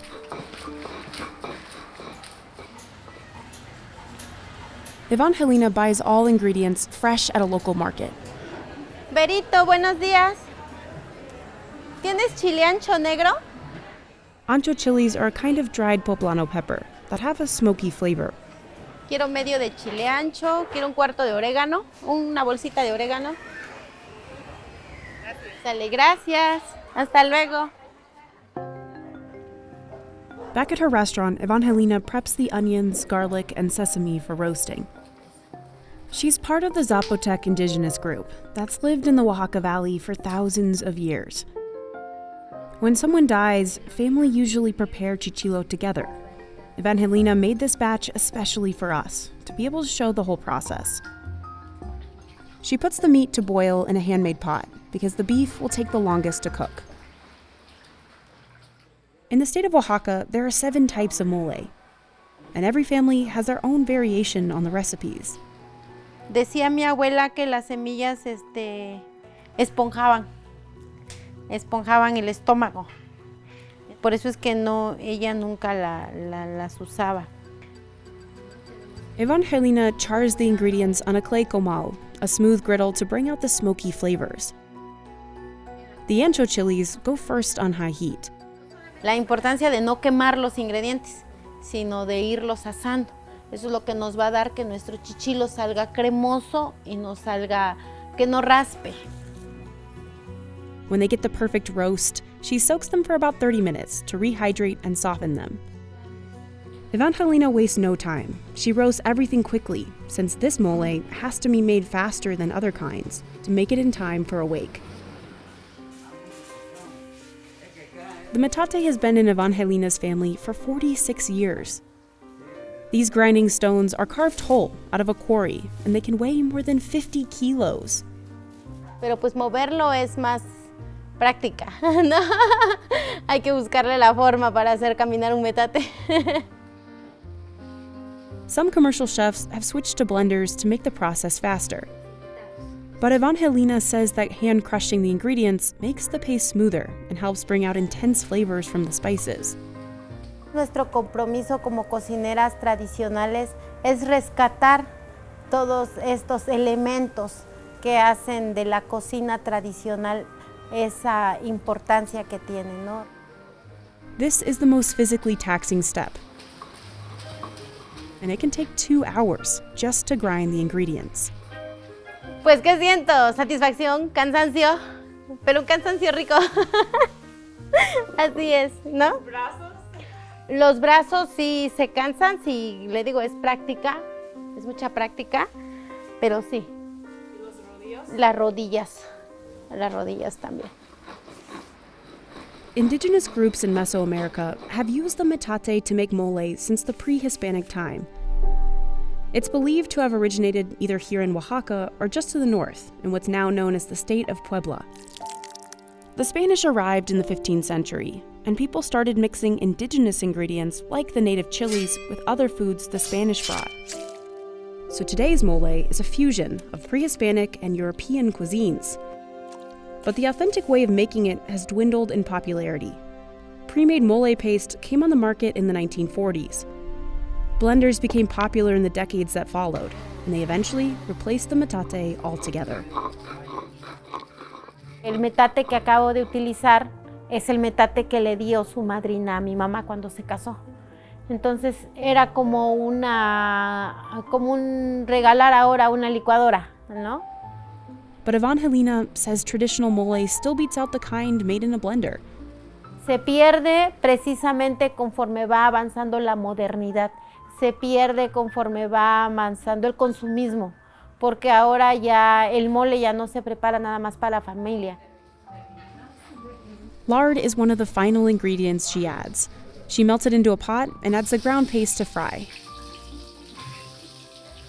Then beef broth and corn dough to make the mole thicker. She stirs until the sauce is the perfect consistency. Fiesta moles that are served at celebrations, like one called Coloradito, have brighter and sweeter, and some even say happier tastes. But this is a funeral mole, so it has a more subdued and muted taste. Evangelina's grandmother taught her how to cook mole when she was just 7 years old. At 20, she learned how to make chichilo mole from the women in her community. Cuando llegamos al duelo, a dar un pésame a un hogar donde fallece alguien, entre todas nos congregamos para desvenar los chiles, para asar los chiles. Es un platillo es un mole de hermandad, de solidaridad, de compañerismo. At first, making chichilo mole was a heavy task for Evangelina because it reminded her of loss. But when she realized she had a chance to preserve and share her culinary knowledge, it took on a new meaning. Ya no es ahora por una, como decimos, por amor a la familia, sino ahora es por amor a la comunidad. Siento que es importante mencionar que la cocina tradicional es el alma de nuestro país y la cocina tradicional es el alma de Oaxaca. In 2017, she registered the brand Nana Vida, named after her grandmother. She exports her mole as well as chocolate to the US and sells them online. And Evangelina's work is getting noticed. This year, her chichilo mole won the award for the best ceremonial dish and another for best decoration at a traditional food festival in Oaxaca. Her restaurant is open for tourist groups and locals who want to eat the traditional food. A metate sí le da otro sabor, sí le da otra textura. Lo que han hecho ellas, por ejemplo Eva, la cocinera tradicional, pues es importante porque lo va a pasar a sus hijos. ¿Vas a poner solo un poco? She hopes her children will fall in love with cooking the same way she has. And if they do, they have her recipe. And of course, her metate.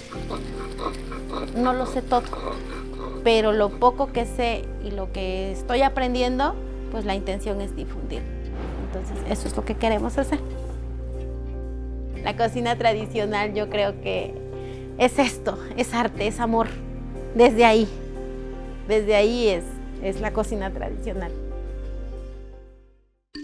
We can also thank Mexico for the global domination of a slow-roasted pork dish from the Yucatan. Cochinita Pibil topped Taste Atlas's list of the world's best traditional dishes in 2021. And the global market for frozen Cochinita Pibil has ballooned to over $1 billion. Rosalia Che can spend 30 minutes grinding fresh ingredients to make a traditional Maya pork dish called Cochinita Pibil. She's one of the few chefs in Mexico who still cooks using one of the oldest forms of barbecue in the world, an underground oven called a bib. Maya people have prepared meals this way since at least 400 AD. But people have abandoned these cooking traditions, swapping bibs for modern stoves, fresh ingredients for pre-packaged sauces, and manual stone grinders for blenders. Yo no conozco qué es cocina moderna, qué es comida moderna. Lo que a mí me enseñaron mis abuelitos es lo que yo cocino. So what does it take to preserve an ancient cuisine? And can Rosalia convince others to do the same?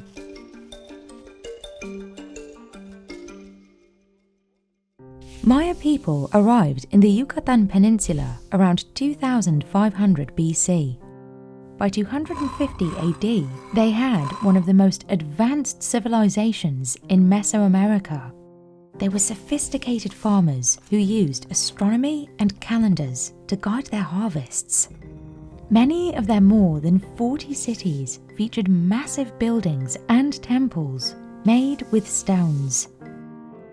Today, the cities are in ruins, but over 1 million Maya people still live in the Yucatan, often in small towns near the historic sites. Rosalia lives in one of the group's oldest settlements in Mexico, Yaxuna. She grows some of the most important ingredients for her Cochinita Pibil in her backyard. Si tengo el orégano, el achiote, la naranja. Achiote seeds are what give the dish its reddish-orange colour and slight peppery flavour. Maya people used it as food colouring, body paint, and even lipstick in ancient times. Rosalia grinds all the ingredients to make the recado, or achiote paste. She uses an ancient tool called a metate, or ka in the Yucatec Mayan language. The recipe takes 6 different spices, and she measures everything by hand as her mother taught her when she was a child. Ella siempre me ponía a moler el recado. Pues de ahí aprendí, vi cuánto ponía, cuántas cosas, todo lo que pone. Rosalía finishes the marinade with juice from a Seville orange, a fruit that grows throughout the Yucatán. It's more sour than limes and adds acidity. El jugo de naranja le puedo poner, si es mucha comida, le pongo 3 naranjas, pero si es poco, con una naranja. She massages the paste into the meat before adding it into a large metal pot. Le ponemos cebolla morada encima. Después lo cubrimos con unas hojas de plátano. La hoja de plátano se lo pongo es para que le dé sabor. In the Maya community, making Cochinita Pibil is a family affair. It's traditionally made for celebrations like weddings and birthdays. As the women marinate the meat, men prepare the underground oven called a pib. Rosalia's son starts a fire with wood from 2 native trees, the jabin and the quitinche. They burn slowly and can withstand the high temperatures. He adds large rocks on top. These hold heat even after the fire goes out. It takes 2 hours for the oven to be ready. When it's time to add the pots, Rosalia makes sure to place them between the hot rocks to ensure the pork cooks from all sides. Her son covers the pib with more wood and banana trunks to stop debris from getting into the pots. He adds heat-resistant bags and soil. The pork cooks for 3 hours. The inside of the pib can reach up to 200 degrees Celsius. Outside the Yucatan Peninsula, conventional stoves and ovens have replaced the long process of pib cooking. But Rosalia says the flavor is worth the wait.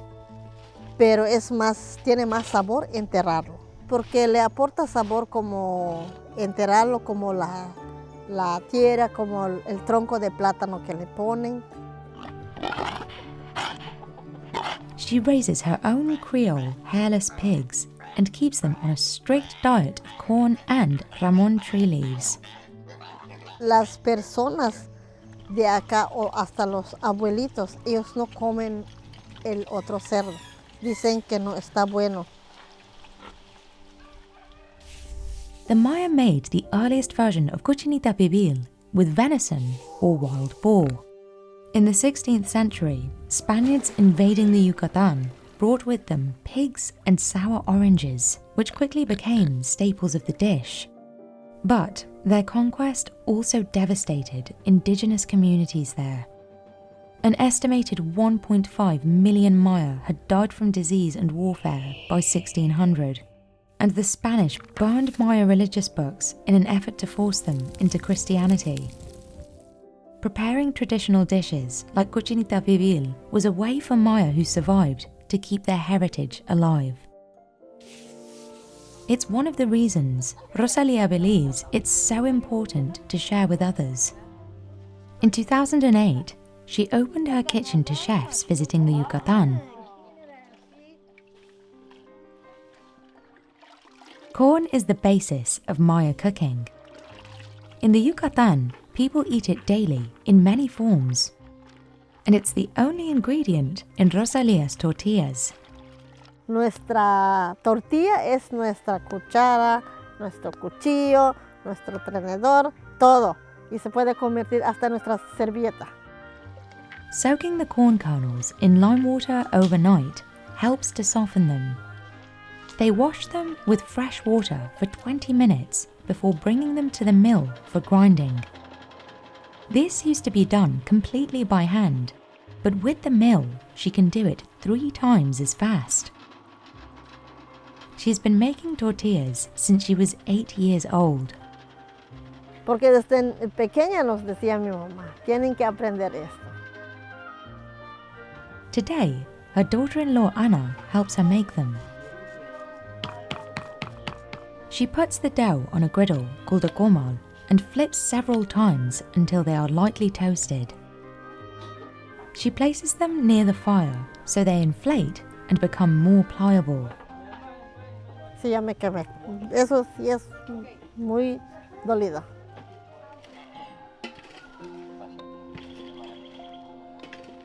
Rosalia's sons dig the pots out of the pib once the cochinita is ready. The pots are extremely hot, so they have to be careful when removing them. Then the Cochinita Pibil is ready to serve. The pork is typically served in tacos and topped with pickled red onions. It's become the most famous dish of the Yucatan, with many restaurants in the region serving it.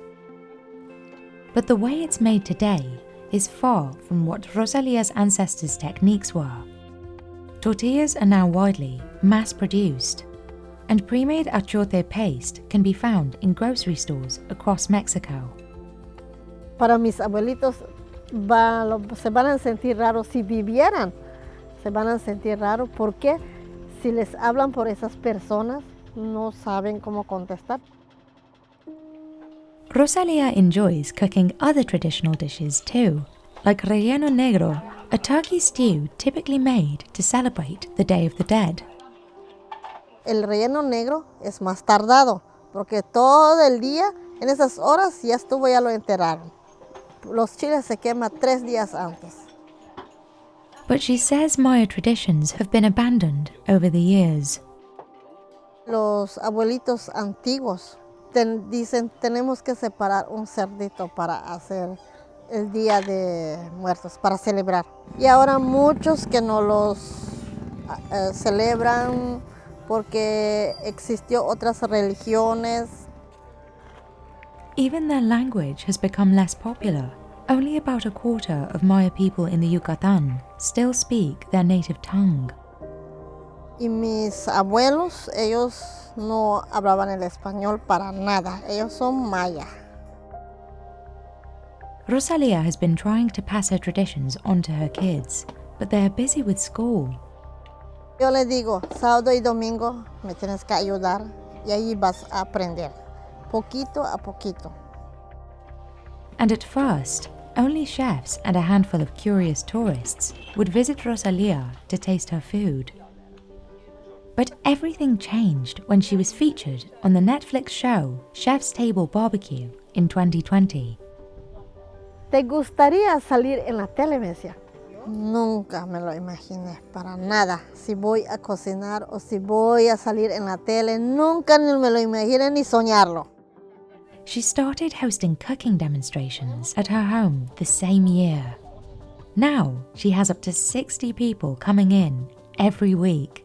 We let it there burning for around 1.5 hours, 2 hours, until we have only the embers.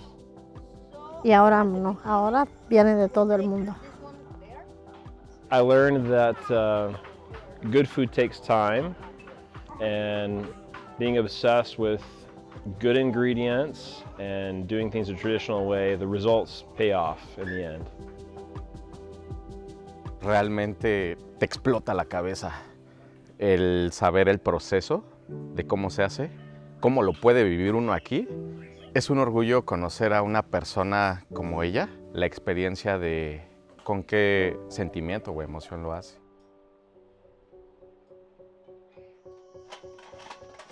For Rosalia, making these dishes represents the beauty of her heritage and a way to share it with the world. Ahorita me siento feliz y contenta de todo lo que estoy haciendo desde mi cocina, de lo que estoy enseñando. She hopes the next generation will fall in love with cooking the way she has.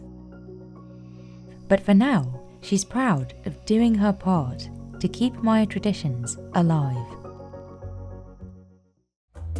While tequila and mezcal are the most popular Mexican spirits globally, one alcoholic beverage predates them by thousands of years: Pulque. The ancient drink has found a resurgence in popularity in Mexico, and demand for it is leaking out into the best cocktail bars globally. This is the agave plant from Mexico. It's used to make two of North America's most popular spirits, tequila and mezcal. It's also the main ingredient in one of Mexico's oldest fermented drinks, pulque. Pulque isn't nearly as popular as the other two, but that wasn't always the case. In the late 1800s, pulque was Mexico's most consumed alcoholic drink. But because of false rumors, its reputation as a drink for the poor, and competition from the beer industry, pulque almost completely disappeared. Hicieron desplazar al pulque, hacer un lado el pulque para... Now, young Mexicans are fueling a renaissance of the dying drink. But can pulque become a global hit like tequila and mezcal? And how, against all odds, is it still standing? Between tequila, pulque, and mezcal, pulque is the oldest, dating back at least 2,000 years. Even though all three drinks are made from the agave plant, the way they are made makes them taste different. Mezcal gets its smoky flavor from roasting the heart, or the piña, of the agave plant, while the tequila gets its sweet fruitiness from steaming it. Both liquors also have complex distillation processes that can take weeks to complete and result in spirits that contain as much as 55% alcohol. Pulque, on the other hand, is made through natural fermentation, which gives it a slightly sour taste and a much lower alcohol content, around 4%. I haven't tasted anything quite like pulque. Something like it's slimy, a little bit thick, a little bit heavy on the gut, but yet it's so tasty. Pulque is also much simpler to make than tequila or mezcal, but producing it still requires the skilled hands of an expert.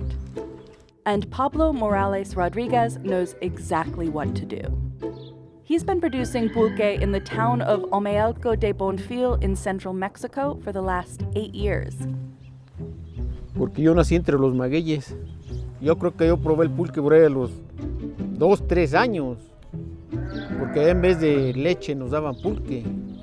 Claro que si te cedes, pues sí te emborracha. Pero si tomas, vamos a decir, a la hora de la comida, 1 litro, te da fuerza, te da energía, te da vigor. The secret lies in precisely when to cut the agave, or maguey as it's locally known. Pablo has to cut the plant at just the right age to extract the best aguamiel, the sweet sap the agave secretes that ferments into pulque. If he cuts the agave too early, it could produce low-quality aguamiel. If he cuts it too late, the agave might not produce any sap. Pablo uses a metal tool to scrape the heart of the agave. Se llama raspa.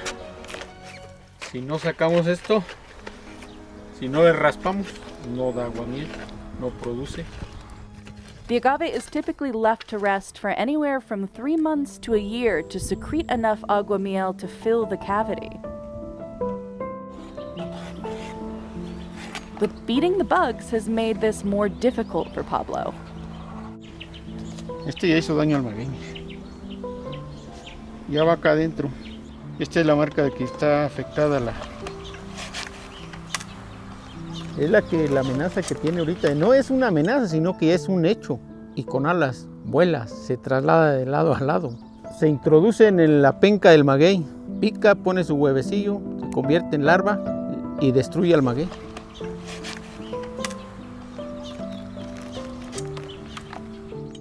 Ya no le va a llegar hasta el corazón, ya le quitamos el daño. Quitamos donde estaba dormido, ya salió.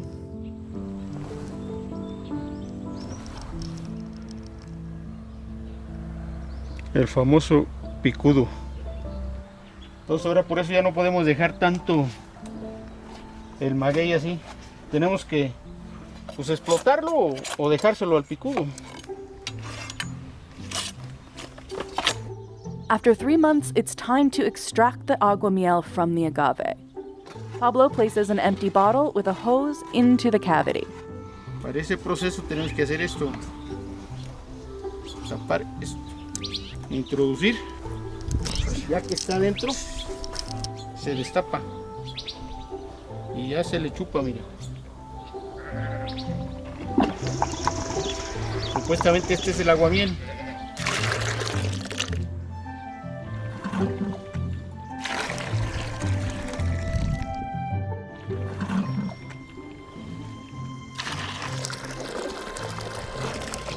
This technique has been used by pulque producers, known as tlachiqueros, for centuries. Traditionally, they would use a hollow gourd called an acocote for this step. But Pablo says using an empty bottle is more convenient. Simplemente una botella y un pedazo de manguera y va para arriba. Once the cavity is empty, he scrapes the sides again to stimulate more aguamiel production. At this stage, the average agave plant can produce anywhere from 4 to 6 liters of the sap a day. Pablo collects it 2 to 3 times a day, but unpredictable weather makes it more difficult. If rain gets into the cavity, it could spoil the aguamiel. Tenemos que estar a las vivas de ganarle al agua antes de que llegue el agua, porque de lo contrario, pues, nos gana. Nicknamed the drink of the gods, pulque was once consumed during sacred rituals in pre-Columbian Mesoamerica. The drink lost its religious significance after the Spanish conquered the Aztec Empire in 1521, and it gained massive popularity among everyday people. 500 million liters of pulque were being produced in Mexico every single year by the beginning of the 20th century.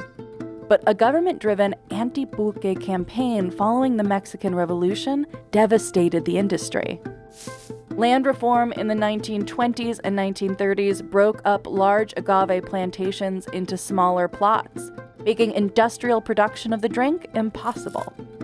Pulque production dropped from 234 million liters in 1929 to 167 million liters the following year. At the same time, the growing popularity of beer dealt another blow to pulque's popularity. The beer industry started rumors about pulque being fermented with feces, and people began associating the drink with poverty, criminality, and low social class. By the 1950s, only 42,000 acres of agave were being cultivated, less than 7% of what existed in the early 20th century.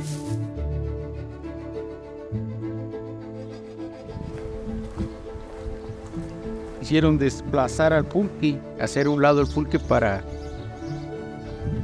Despite the challenges, Pablo says his family had no intention of leaving pulque behind. Even though people stopped drinking pulque in cities, it was still enjoyed in rural areas, like where Pablo's family is from. It was small-scale producers like them who kept pulque from disappearing completely. Cuando hacía una reunión, por ejemplo, mi papá en un cumpleaños de mi mamá o de su cumpleaños de mi papá, los compadres, en vez de llevar tequilas o cerveza o vinos, jarros de pulque y con eso era su brindis, que lo disfrutaban. They continued harvesting their agave plants and fermenting their pulque in small rooms called tinacals, like the one Pablo uses today. He pours fresh aguamiel into a plastic barrel with pulque that's been fermenting for up to 3 weeks. Desde muy antes era barricas, eran de madera. Ahí ponían a fermentar el pulque, en barricas de madera, luego en ollas de barro. Y ahorita nosotros, pues más fácil y sin broncas, barril de plástico. He continues to add fresh aguamiel to the plastic barrel little by little for up to 10 days, depending on how strong he wants the batch. Entonces el pulque tiene 4 etapas: dulce, suave, en su punto y fuerte. A mí me gusta bien hecho, en su punto, ni fuerte ni suave. Listo para el consumo.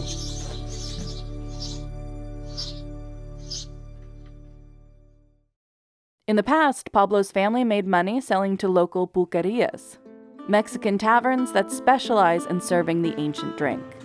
But these specialty bars have been disappearing in Mexico since the mid-1900s. In 1953, there were over 1,200 pulquerias in Mexico City. Nearly 60 years later, that number had dropped to just 72. Since the 1980s, there has been a growing effort to revive pulque in Mexico. In the 2010s, pulque started experiencing a renaissance. Slowly, young Mexicans in search of ways to connect to their roots began flocking to the drink. Mucha gente dice que ya el pulque no lo toma la juventud, que ya la gente no quiere pulque, pero yo les digo esto, que un buen pulque, donde lo pongas, se va a consumir.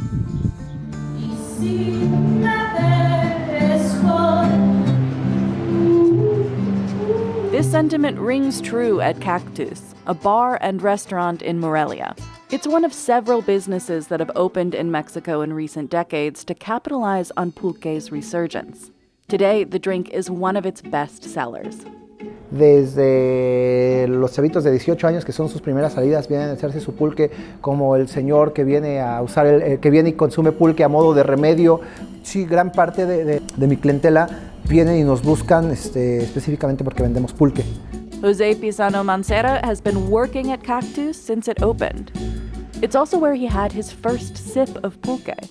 La primera vez que la gente prueba el pulque siempre es como raro, ¿no? De alguna forma el primer trago son sabores a los que normalmente no estamos acostumbrados y sí traía así el prejuicio de que no, sí me irá a gustar, es que huele raro, ¿no? Pero no, bien. Cactus is one of many businesses in Mexico putting a spin on the traditional drink by offering different flavors like strawberry, mango, and pineapple. Jose says he's been seeing more young people coming in to try the drink. Entonces, yo recuerdo, por ejemplo, el pulque cuando niño, que era una bebida así muy común, pero de los adultos, muy adultos, ¿no? Que era lo que consumían. Y sí me sorprendió mucho en algún punto llegar aquí y encontrar una mesa de chicos en los 20s y todos pidiendo jarras de pulque, ¿sabes? Actualmente el mexicano busca mucho la conexión con sus raíces, más en estas últimas décadas, que buscan como emanciparse más de las ideas eurocentristas. Places like Cactus are also on the front lines of dismissing rumors about the drink. El rumor más común que yo he escuchado es que lo fermentan con heces, con popó. Y además, la gente siempre te pregunta mucho, ¿no? Oye, ¿y si es cierto que el pulque lleva esto? Regalé infinidad de pruebas de pulque, ¿sabes? Es que nunca lo he probado. Ah, no te preocupes, traigo una prueba. He believes one day pulque will get the same global recognition as tequila and mezcal. And while those spirits are also served here, for some customers, pulque is in a class of its own. Pulque is something so unique, so Mexican. I feel like there is nothing that can replicate the flavor of pulque, of good pulque. El pulque es una bebida que siempre va a estar muy presente en nuestra cultura. Creo que está muy ligada a nuestras raíces, por lo cual pues uno no puede negar la cruz de su parroquia, dice el dicho. Cuando nos dicen, no, pues es una cerveza alemana, ¡ay! Qué bien, ¿no? O qué chido, ha de ser una muy buena cerveza. Y no siempre por ser de fuera es mejor, ¿no? También nosotros tenemos productos, tanto en bebidas, en comidas, en propuestas artísticas, que son muy, muy, muy buenas, ¿no? Like its descendants Tequila and Mezcal, pulque is finding its way to store shelves and bars in the US as well. This could be a game changer for the ancient drink, as Tequila and Mezcal brands have had massive success in the States. In 2023, the US was the biggest market for Mezcal and the leading recipient of Mexican tequila exports. Multiple brands have even started selling canned pulque. But expanding pulque globally has proven to be more difficult than tequila and mezcal, mainly because pulque has a shelf life of about 3 days. Fuera de México, en otros países, pero enlatado. Pero un pulque enlatado pues no va a dar ninguna garantía, vamos. But for him, making pulque is a labor of love. Y por ejemplo, ¿y por qué usted sigue haciendo pulque? Pues yo creo que porque nos gusta el trabajo, nos gusta algo que nuestros padres nos enseñaron. For now, Pablo is more concerned with keeping pulque making alive and well in Mexico. Voy a sembrar 100 o 200 o 1000 magueyes y a ver si pegan y a ver si Dios me presta vida para verlos crecer. But finding the next generation of pulque producers may be the next challenge for the industry. While more people are interested in drinking pulque, Pablo says young people haven't shown an interest in learning how it's made. Cualquier gente que viene aquí al rancho y ve la magueyera y es lo que dice, ah, qué bonito. Pero ese bonito cuesta trabajo. Poca gente se interesa en dedicarle tiempo al maguey.